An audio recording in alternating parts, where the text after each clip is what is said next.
यहाँ चाहिँ अधिकांश दर्शनार्थीहरू भिड गर्नुहुन्छ।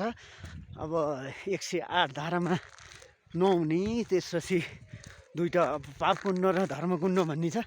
त्यहाँ डुबेर अनि आफ्नो चाहिँ मनोरम दृश्य हेर्दै अनि मुक्तिनाथ बजारमा जाने, अनि बजारमा चाहिँ खाजापान गरिसकेपछि चाहिँ अनि आफ्नो गन्तव्य स्थानतर्फ प्रस्थान गर्नुहुन्छ। यो दृश्य चाहिँ एकदमै राम्रो छ। अब हामी चाहिँ यो मन्दिर परिसरबाट केही समय बसेर अब यहाँका भएका दृश्यहरू बिस्तारै बिस्तारै हेर्दै अगाडि बढ्नेछौँ। अब यहाँ धेरै दर्शनार्थीहरू पनि आउने जाने क्रम भइरहेछ। चिसो मौसम छ। चिसो मौसममा पनि